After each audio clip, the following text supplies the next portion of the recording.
നമസ്കാരം. ഇന്റർവ്യൂ റൂമിലേക്ക് എല്ലാവർക്കും സ്വാഗതം. ഇന്ന് എന്നോടൊപ്പം അഡ്വക്കേറ്റ് ജയസൂര്യൻ സാറാണുള്ളത്. BJP നേതാവാണ്. സ്വാഗതം സാർ. നമസ്കാരം. ഇന്ന് ഏറ്റവും പ്രധാനപ്പെട്ട ഒരു ദിവസമാണ് ബി ജെ പിയെ സംബന്ധിച്ച്. അതായത് കേരളത്തിൽ ഇന്ന് BJPയിലെ ഏറ്റവും പ്രമുഖൻ, അതായത് നമുക്ക് അവരുടെ തന്നെ ഏറ്റവും ശക്തനായ നേതാവ് അമിത്ഷാ ഇന്ന് വന്നിരിക്കുകയാണ് കേരളത്തിൽ. അതുപോലെ തന്നെ ഒരുപാട് പ്രഖ്യാപനങ്ങൾ നടത്തി. 2026-ൽ കേന്ദ്രത്തിൽ, അതായത് BJP സർക്കാർ അധികാരത്തിലെത്തും, കേരളത്തിൽ അധികാരത്തിലെത്തുമെന്നടക്കം പറഞ്ഞിട്ടുണ്ട്. അതുപോലെ തന്നെ അണികളെ ഏറ്റവും ആവേശത്തിലാക്കിയുള്ള പല കാര്യങ്ങളുമാണ് പറഞ്ഞിട്ടുള്ളത്. പ്രത്യേകിച്ച് ഇത്തരം ഒരു ഭരണവിരുദ്ധ വികാരം കേരളത്തിൽ നിലകൊള്ളുന്ന സാഹചര്യത്തിൽ ഇത് എത്രത്തോളമായിരിക്കും രാഷ്ട്രീയ കേരളത്തിൽ BJPക്ക് സ്വാധീനമാവുക എന്നാണ് താങ്കൾ കണക്ക് കൂട്ടുന്നത്? ചിത്രം തന്നെ മാറ്റാൻ കഴിയുന്ന തരത്തിൽ ഉള്ള മാർഗനിർദ്ദേശങ്ങളാണ് ശ്രീ അമിത്ഷാജി നൽകിയിരിക്കുന്നത്. അത് ഒരു സാധാരണ പൊതുയോഗമായിരുന്നില്ല, ജനറൽ പബ്ലിക് ആയിരുന്നില്ല. അതിൽ പങ്കെടുത്തത് വരാൻ പോകുന്ന ത്രിതല ഗ്രാമപഞ്ചായത്ത് തെരഞ്ഞെടുപ്പിന്റെ പ്രവർത്തനങ്ങൾക്ക് വേണ്ടി തെരഞ്ഞെടുക്കപ്പെട്ട പ്രവർത്തകർ, വീട് വീടാന്തരം ബന്ധപ്പെടുന്ന പ്രവർത്തകർ, അവർക്ക് വേണ്ടി നടത്തിയ ഒരു പ്രോഗ്രാമിൽ അദ്ദേഹം കൊടുത്ത കൃത്യമായ മാർഗനിർദ്ദേശമാണ് ഇപ്പോൾ നമ്മൾ ചർച്ച ചെയ്ത ഈ വിഷയം. അതുകൊണ്ട് തന്നെ അദ്ദേഹം പറഞ്ഞ കാര്യങ്ങൾ കൃത്യമായി വീട് വീടാന്തരം എത്തിക്കാൻ BJPയുടെ പ്രവർത്തകർക്ക് സാധിക്കും. അതിന് ആവശ്യമായ നേതൃത്വം കൊടുക്കുന്ന പ്രാദേശിക നേതാക്കളുടെ സമ്മേളനത്തെയാണ് അദ്ദേഹം അഭിസംബോധന ചെയ്തിരിക്കുന്നത്.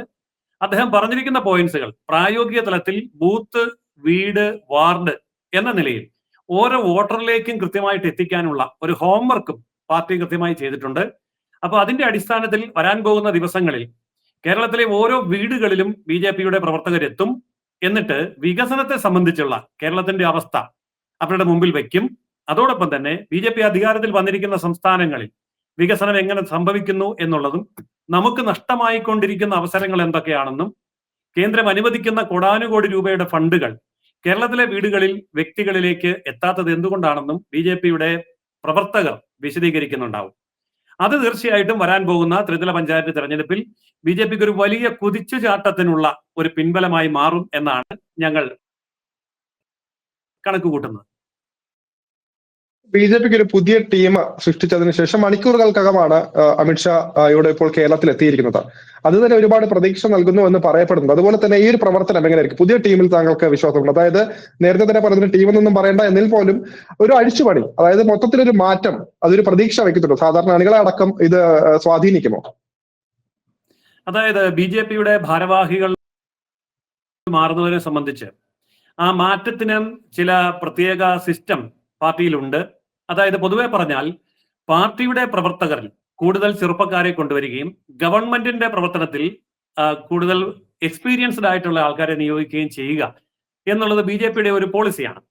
മാത്രമല്ല, ഓരോ തവണയും കാലാവധി പൂർത്തിയാകുമ്പോൾ തന്നെ ഭാരവാഹികളെ മാറ്റി പുതിയ ഭാരവാഹികളെ അവരോധിക്കുക എന്നുള്ളതും BJPയുടെ പോളിസിയാണ്. പണ്ടുണ്ടായിരുന്ന എല്ലാവരെയും അപ്പാടെ മാറ്റി പരമാവധി മാത്രമല്ല, പണ്ടുണ്ടായിരുന്നവരിൽ നിശ്ചിത ശതമാനത്തെ നിലനിർത്തിക്കൊണ്ട് പുതുതായിട്ട് കടന്നു വരുന്നവർക്ക് പ്രാതിനിധ്യവും അവസരവും കൊടുത്തുകൊണ്ട് ഒരു യങ് ആൻഡ് എനർജറ്റിക് എന്നൊരു മൂഡിലേക്ക് പാർട്ടിയെ നിലനിർത്തുക എന്നുള്ളതാണ് BJPയുടെ നയം. അതാണ് കേരളത്തിലും സംഭവിച്ചിരിക്കുന്നത്. അദ്ദേഹം എടുത്തു പറഞ്ഞൊരു കാര്യം, പോപ്പുലർ ഫ്രണ്ടിനെ അടക്കം നിരോധിച്ച നടപടിയെ കുറിച്ച് കൃത്യമായിട്ട് പറയുന്നുണ്ട്. എന്നാൽ പോലും ഇപ്പോഴും നമുക്ക് പലയിടത്തും നിന്നും ഇപ്പോഴും ആരോപണങ്ങളുണ്ട്. അതായത് ഇത്തരം, നമുക്കറിയാം, ഇവിടെ തന്നെ സ്റ്റുഡിയോ ബഹിഷ്കരണവുമായിട്ട് ബന്ധപ്പെട്ട്, അതുപോലെ തന്നെ ഒരുപാട് കാര്യങ്ങളുമായിട്ട് ബന്ധപ്പെട്ട് വരുന്നുണ്ട്. അപ്പോൾ തന്നെ ഇപ്പോൾ അമിത്ഷായുടെ ഒരു കാര്യങ്ങൾ, ഈ പറഞ്ഞ കാര്യങ്ങൾ അതിനകത്ത് യാഥാർത്ഥ്യമാകുന്നുണ്ടോ യഥാർത്ഥത്തിൽ? അതായത് പിണറായി വിരുദ്ധത ഒരു വശത്തുണ്ടെങ്കിൽ പോലും ഇത്തരം കാര്യങ്ങൾ ഇപ്പോഴും ഇവിടെ ഇല്ലേ എന്നുള്ളൊരു ചോദ്യം കൂടെ നിലനിൽക്കുകയല്ലേ? തീർച്ചയായിട്ടും അതെ. കാരണം കേരളത്തിന്റെ രാഷ്ട്രീയ സാഹചര്യം ഇന്ത്യയിലെ മറ്റൊരു സംസ്ഥാനത്തും ഇല്ല എന്ന് നമ്മൾ മനസ്സിലാക്കണം. ഇവിടെ ഭരണപക്ഷവും പ്രതിപക്ഷവും ഒരുപോലെ ഭീകരവാദികൾക്ക് പിന്തുണ കൊടുക്കുന്നു, അവരുമായി കൂട്ടുകെട്ടുണ്ടാക്കുന്നു, അവരുടെ വോട്ട് ബാങ്കുകളെ പിൻപറ്റിക്കൊണ്ട് അധികാരത്തിലെത്തുന്നു. അതുകൊണ്ട് കേരളത്തിലെ LDFനെ സഹായിക്കാൻ UDFും UDFനെ സഹായിക്കാൻ LDFും ഒറ്റക്കെട്ടായി നിൽക്കുന്ന ഒരു സാഹചര്യമുണ്ട്. മാത്രമല്ല, ഭരണകൂടത്തിന്റെ കയ്യിലിരിക്കുന്ന പോലീസും രഹസ്യാന്വേഷണ വിഭാഗങ്ങളും അടക്കമുള്ള സർക്കാർ ശരിക്കും പറഞ്ഞാൽ ഇവിടുത്തെ ഭീകര പ്രവർത്തകർക്ക് വേണ്ടി നിലകൊള്ളുന്നു എന്ന് പറയേണ്ടി വരും. ഇതിനെയൊക്കെ അതിജീവിക്കുക എന്നുള്ള ഒരു വലിയ ദൗത്യം കൂടി BJPക്കുണ്ട്. ഈ വസ്തുതകൾ ജനങ്ങൾക്ക് മുമ്പാകെ തുറന്നു കാണിക്കുക, ആ കാര്യത്തിൽ മീഡിയയുടെ സഹകരണം ഉറപ്പാക്കുക. അതുകൊണ്ട് ഈ യാഥാർത്ഥ്യങ്ങളെ ജനങ്ങളിൽ എത്തിച്ചാൽ മാത്രമേ ഒരു പരിവർത്തനത്തിന് കേരളത്തിൽ സാധ്യതയുള്ളൂ എന്ന് BJPക്ക് അറിയാം. അതുകൊണ്ട് മറ്റ് സംസ്ഥാനങ്ങളിലേതുപോലെ വളരെ എളുപ്പത്തിൽ ഈ കാര്യം കേരളത്തിൽ ചെയ്യാൻ കഴിയില്ല. കാരണം ഭീകര പ്രസ്ഥാനങ്ങൾക്ക് ഇടത് വലത് മുന്നണികൾ LDF-ഉം UDF-ഉം ഒറ്റക്കെട്ടായി നിന്ന് ഉറച്ച പിന്തുണയും സംരക്ഷണവും കൊടുക്കുന്നു എന്നുള്ളതാണ് കേരളം നേരിടുന്ന വെല്ലുവിളി. അതിനെ മറികടക്കുക എന്നുള്ളതാണ് കേരള BJP നേരിടുന്ന വെല്ലുവിളി. ഇവിടെ ഏറ്റവും പ്രസക്തമായ ഒരു ചോദ്യമുണ്ട്. അതായത് രാഷ്ട്രീയ കേരളം ഏതാണ്ട് നാളുകൾ കൊണ്ട് ചോദിച്ചുകൊണ്ടിരിക്കുന്ന ഒരു ചോദ്യമാണ് ശശി തരൂരിന്റെ കാര്യമാണ്. അതായത് കോൺഗ്രസിൽ നിന്ന് BJP-യിലേക്ക് വരുമെന്ന് പറയപ്പെടുന്നുണ്ട്. മാത്രമല്ല അത്രയും കഴിവുറ്റൊരു നേതാവിനെ വേണ്ട വിധത്തിൽ കോൺഗ്രസ് കൈകാര്യം ചെയ്യുന്നില്ല എന്നൊരു ആക്ഷേപം കൂടിയുണ്ട്. ഈ ഒരു സാഹചര്യത്തിൽ BJP ഇത് എങ്ങനെയാണ് നോക്കിക്കാണുന്നത്? അങ്ങനെ ഒരു ചോദ്യം കൂടി നിലനിൽക്കുന്നുണ്ട്. അത് ശശി തരൂർ പലവട്ടം പറയുന്നുണ്ട് BJP-ക്ക് ഇല്ല എന്ന് പറയുമ്പോൾ പോലും പലപ്പോഴും മോദിയെ പ്രശംസിച്ച് പറയുന്നു, ഓപ്പറേഷൻ സിന്ധുവിനെ പ്രശംസിച്ച് പറയുന്നുണ്ട്. അതുകൊണ്ട് തന്നെ ശശി തരൂർ ഒരു പക്ഷേ ഇനി BJP-യിലേക്ക് വന്നാലും അത്ഭുതപ്പെടാനില്ല എന്ന കാര്യങ്ങൾ വരുന്നുണ്ട്. അങ്ങനെ എന്തെങ്കിലും സംസാരം ഉണ്ടോ? അതിൽ എന്തെങ്കിലും നീക്കങ്ങൾ നടക്കാൻ സാധ്യതയുണ്ടോ? താങ്കളുടെ വിശ്വാസത്തിൽ എന്താണ് തോന്നുന്നത്? പൊതുവെ ഇന്ത്യയിൽ എല്ലായിടത്തെയും ആരെങ്കിലും തുറന്നു പറഞ്ഞാൽ അയാളെ BJP ആക്കി RSS ആക്കി മുദ്രകുത്തുക, ഈ രാജ്യത്ത് നടക്കുന്ന യാഥാർത്ഥ്യങ്ങളെ കുറിച്ച് തുറന്നു പ്രതികരിച്ചാൽ അയാൾ BJP-യിലേക്ക് പോകുന്നു എന്നുള്ള വാർത്ത പ്രചരിപ്പിക്കുക, ഇതൊക്കെ രാജ്യമാസകലം ചെയ്യുന്ന കാര്യങ്ങളാണ്. അതിന്റെ ഒരു ഭാഗം എന്നുള്ള നിലയിൽ മാത്രമാണ് ശശി തരൂരിനെ കുറിച്ചും സംസാരിക്കുന്നത്. പക്ഷേ BJP-ക്ക് അറിയാവുന്ന ഒരു കാര്യമുണ്ട്, ജനങ്ങൾക്ക് അറിയാവുന്ന ഒരു കാര്യമുണ്ട്.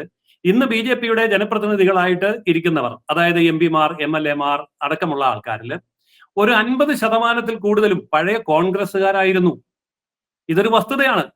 അപ്പോൾ കോൺഗ്രസ്സുകാരെ സംബന്ധിച്ചിടത്തോളം അവരുടെ മനസ്സിൽ വരുന്ന ദേശസ്നേഹ ഉദ്ദീപിതമായിട്ടുള്ള കാര്യങ്ങൾ തുറന്നു ചേർന്ന് നിൽക്കുന്ന സ്റ്റാൻഡ് എടുക്കാനും തുടങ്ങുമ്പോൾ അവരെ പാർട്ടിയിൽ നിന്ന് പുറത്ത് അവർക്ക് പിന്നെ പോകാൻ കഴിയും, അത് BJP-യാണ്. അതുകൊണ്ടായിരിക്കാം ഈ ചർച്ച നടവിഞ്ഞ് ശശി തരൂരിനെ BJP-യിൽ എടുക്കാനുള്ള ചർച്ചകളോ അത്തരം നീക്കങ്ങളോ ഒന്നും നടക്കുന്നതായി ഇതുവരെ അറിവില്ല. ഇന്ന് അമിത്ഷാ വന്നതിന് ശേഷം തന്നെ കുറെ കാര്യങ്ങൾ പറയുന്നുണ്ട്. അതായത് ഒരുപാട് അഴിമതി കഥകളെ കുറിച്ച് പറയുന്നുണ്ട്. K-ഫോൺ അടക്കം അല്ലെങ്കിൽ ഇവിടെ സ്വർണ്ണക്കടത്ത് അടക്കം എടുത്ത് പറയുന്നുണ്ട്. പക്ഷെ എന്നാൽ പോലും ഇപ്പോഴും അതിനകത്ത് ഒരു എന്താ പറയുക, ഒരു ആക്ഷേപമുണ്ട്. അതായത് ഒരു BJP കമ്മ്യൂണിസ്റ്റ് കൂട്ടുകെട്ട് അതിന്റെ പിന്നിലുണ്ട് എന്നുള്ള രീതിയിലൊക്കെ ഒരു ചർച്ചകളുണ്ട്. എന്നാൽ പോലും മാത്രമല്ല ഇത്രയും ജനവിരുദ്ധ വികാരം ഉണ്ടായിട്ട് പോലും പിണറായി വിജയന് ആ സ്ഥാനത്ത് നിന്ന് രാജിവെക്കാൻ പറ്റുന്നില്ല. അവർ വീണ്ടും ആ രീതിയിൽ തന്നെ മുന്നോട്ട് പോയിക്കൊണ്ടിരിക്കുന്നു. ഇങ്ങനെ ഒരു ആക്ഷേപം കൂടി നിൽക്കുകയാണ്. അപ്പോൾ എന്തുകൊണ്ട് കേന്ദ്രത്തിന് നേരിട്ട് ഇടപെട്ട ഇപ്പോൾ ഈ കേരളത്തിലെ ജനവിരുദ്ധ നയങ്ങൾക്കെതിരെ പോരാടാൻ പറ്റുന്നില്ല എന്നൊരു ചോദ്യം കൂടി വരുന്നുണ്ട്? അതിന്റെ പ്രധാനപ്പെട്ട കാരണം കേരളത്തിലെ അന്വേഷണ ഏജൻസികൾ, പോലീസ്, രഹസ്യാന്വേഷണ വിഭാഗങ്ങൾ അടക്കമുള്ള എല്ലാ അന്വേഷണ ഏജൻസികളും സർക്കാർ സംവിധാനങ്ങളും പരിപൂർണമായിട്ടും ഇവിടുത്തെ ഇത്തരം കൊള്ളകൾക്കും അഴിമതികൾക്കും സംരക്ഷണം ഒരുക്കുന്നു. എന്നാൽ കേരളത്തിലെ പ്രതിപക്ഷം നിയമസഭയ്ക്ക് അകത്തും പുറത്തും അതിനെ സംരക്ഷിക്കുകയാണ് ചെയ്യുന്നത്. അങ്ങനെ സംരക്ഷണ ഭിത്തികളും ഭേദിച്ച് ഒരു അകത്തേക്ക് കടന്നു ചെന്ന് ഈ സത്യങ്ങൾ കണ്ടുപിടിക്കണമെങ്കിൽ എത്രമാത്രം ബുദ്ധിമുട്ടുണ്ട് എന്ന് നമുക്ക് ഊഹിക്കാവുന്നതാണ്. ഇപ്പൊ അഭിമന്യു കേസ് എത്രയോ കാലങ്ങളായി, എന്നിട്ട് അഭിമന്യുവിന്റെ കൊലയിൽ ഒരു അന്വേഷണം ശാസ്ത്രീയമായിട്ട് ആരംഭിക്കാനോ ഒന്നും സാധിച്ചിട്ടില്ലല്ലോ. പ്രതികളെ സംരക്ഷിക്കുന്ന സംസ്ഥാന ഭരണകൂടവും അന്വേഷണ സംവിധാനങ്ങളും നിലനിൽക്കുന്നിടത്തോളം കാലം ജനങ്ങളും കേന്ദ്രവും ആഗ്രഹിക്കുന്ന അത്ര വേഗത്തിൽ ഇക്കാര്യങ്ങൾ നടക്കാൻ ബുദ്ധിമുട്ടുണ്ട്. അത് തന്നെയാണ് ഇതിന്റെ കാരണം. അതല്ലാതെ ഇതിനകത്ത് ഏതെങ്കിലും തരത്തിൽ LDF-ഉം BJP-യുമായിട്ട് സഖ്യമുണ്ട് എന്നുള്ള ആരോപണം കേവലം കോൺഗ്രസിന്റെയും മാധ്യമങ്ങളുടെയും ആരോപണം മാത്രമാണ്. അതിനപ്പുറത്ത് അതിന് യാതൊരു പ്രാധാന്യവുമില്ല. അതുപോലെ തന്നെയായിരുന്നു കഴിഞ്ഞ ദിവസം നേരത്തെ പറയുന്ന പുതിയ ടീം വന്നപ്പോൾ അതിനകത്ത് ഷോൺ ജോർജിന് വേണ്ട വിധത്തിലൊരു പ്രാധാന്യം കിട്ടിയില്ല എന്നുള്ളൊരു പറച്ചിലുകളൊക്കെ ഉണ്ടായിട്ടുണ്ടായിരുന്നു. അതിന് എന്ത് വിശദീകരണം? അപ്പൊ നമ്മൾ പലതരത്തിലുള്ള വിശദീകരണങ്ങളുണ്ട്. താങ്കളുടെ അഭിപ്രായം എന്താണ് അതിനകത്ത്? ഷോൺ ജോർജിനെ സംബന്ധിച്ചിടത്തോളം ഷോൺ ജോർജും PC ജോർജും വ്യക്തമായി പറഞ്ഞ ഒരു കാര്യമുണ്ട്. ഞങ്ങൾ നിരുപാധികമാണ് പാർട്ടിയിലേക്ക് ചേരുന്നത്. ഞങ്ങളെ സംബന്ധിച്ചിടത്തോളം ഏതെങ്കിലും ഒരു പ്രതിഫലം ആഗ്രഹിച്ചു കൊണ്ടുവരുന്നതല്ല. കേരളത്തിന്റെ രക്ഷയ്ക്ക്, ഞാൻ പ്രതിനിധാനം ചെയ്യുന്ന ജനവിഭാഗങ്ങളുടെ രക്ഷയ്ക്ക് BJP അല്ലാതെ മറ്റൊരു മാർഗമില്ല. അതുകൊണ്ടാണ് വന്നത്. ഇപ്പോൾ PC ജോർജ് തന്നെ BJP-യുടെ ദേശീയ സമിതിയിലേക്ക് നോമിനേറ്റ് ചെയ്യപ്പെട്ടു. ഇപ്പോൾ ഷോൺ ജോർജ് സംസ്ഥാന ഉപാധ്യക്ഷനായി എന്ന് പറയുമ്പോൾ അതൊരു ചെറിയ പോസ്റ്റ് അല്ലല്ലോ. ഇത് 2026 തെരഞ്ഞെടുപ്പാണ് വരാൻ പോകുന്ന ഏറ്റവും വലിയ ഒരു തെരഞ്ഞെടുപ്പ് മാമാങ്കം. അതായത് BJP സംബന്ധിച്ച് ഏറ്റവും നിർണായകം കൂടിയാണ്. അതായത് അമിത്ഷാ പറഞ്ഞ വാക്കുകൾ യാഥാർത്ഥ്യമാക്കണം എന്നുള്ളൊരു കടമ കൂടി ഓരോ BJP പ്രവർത്തകനുമുണ്ട്. അതിനുവേണ്ടിയുള്ള പ്രവർത്തനങ്ങൾ ഇപ്പോൾ എനിക്ക് തോന്നുന്നു കഴിഞ്ഞ ദിവസം തന്നെ അത് സ്റ്റാർട്ട് ചെയ്ത് കഴിഞ്ഞു. ഇപ്പോൾ അമിത്ഷാ ഒഫീഷ്യലി അത് സ്റ്റാർട്ട് ചെയ്ത് കഴിഞ്ഞു. ഇനിയുള്ള പ്രവർത്തനങ്ങൾ എങ്ങനെയായിരിക്കും കേന്ദ്രം? ഇപ്പൊ പുതിയ ഒരു അധ്യക്ഷൻ കൂടി നിങ്ങൾക്ക് വന്നിരിക്കുകയാണ്. അപ്പോൾ ഇനിയുള്ള പ്രവർത്തനങ്ങൾ ഏത് രീതിയിലായിരിക്കും നടക്കാൻ പോകുന്നത്? അതായത് തികച്ചും പ്രൊഫഷണൽ ആയിട്ടുള്ള ഒരു പ്രവർത്തന ശൈലി സ്വന്തമായിട്ടുള്ള വ്യക്തിയാണ് ശ്രീ രാജീവ് ചന്ദ്രശേഖർജി. അദ്ദേഹത്തെ സംബന്ധിച്ചിടത്തോളം രാഷ്ട്രീയ രംഗത്തും അതുപോലെ തന്നെ ബിസിനസ് മേഖലയിലും അദ്ദേഹം ഏറ്റെടുത്തിട്ടുള്ള എല്ലാ ദൗത്യങ്ങളും സമ്പൂർണ്ണമായി വിജയിപ്പിച്ച ഒരു ചരിത്രവും ട്രാക്ക് റെക്കോർഡുമാണ് അദ്ദേഹത്തിനുള്ളത്. എന്നിട്ട് പോലും MP അല്ല, മന്ത്രിയല്ല, എന്നിട്ട് പോലും അദ്ദേഹത്തെ പല ലോക രാജ്യങ്ങളും റിസോഴ്സ് പേഴ്സൺ എന്നുള്ള നിലയിൽ ഇപ്പോഴും ക്ഷണിച്ചുകൊണ്ട് പോകുന്നു. ലോകരാജ്യങ്ങളിൽ പല രാജ്യങ്ങളുടെ വികസനത്തിന് വേണ്ടി അദ്ദേഹത്തിന്റെ ഉപദേശങ്ങൾ ആയിട്ടുള്ള ഇന്റർനാഷണലി അംഗീകരിക്കപ്പെട്ട ഒരു വ്യക്തിയെ സംബന്ധിച്ചിടത്തോളം കേരളത്തിൽ BJP എങ്ങനെ അധികാരത്തിൽ എത്തിക്കണം എന്നുള്ളതിനെ സംബന്ധിച്ച് കൃത്യവും വ്യക്തവുമായിട്ടുള്ള ഒരു മാസ്റ്റർ പ്ലാൻ ശ്രീ രാജീവ് ചന്ദ്രശേഖർജിക്കുണ്ട്. അത് അദ്ദേഹം ഞങ്ങളടക്കമുള്ള എല്ലാ സംസ്ഥാനതല നേതാക്കൾ മുതൽ ബൂത്ത് തല പ്രവർത്തകർ വരെയുള്ളവരിലൂടെ ഇംപ്ലിമെന്റ് ചെയ്തുകൊണ്ടിരിക്കുകയാണ്. ഒരു നിശബ്ദമായ വിപ്ലവം എന്ന് വേണമെങ്കിൽ ഒന്നുമില്ലാതെ, എന്നാൽ വളരെ ചിട്ടയോടുകൂടി ഹൈലി സിസ്റ്റമാറ്റിക് ആയിട്ടുള്ള ഒരു പ്രോജക്റ്റ് തന്നെ അദ്ദേഹം മുന്നോട്ട് വെച്ച് നടപ്പാക്കിക്കൊണ്ടിരിക്കുകയാണ്. വളരെയധികം സാർ നമ്മളോടൊപ്പം വിലയേറിയ വാക്കുകൾ തന്നതിന്.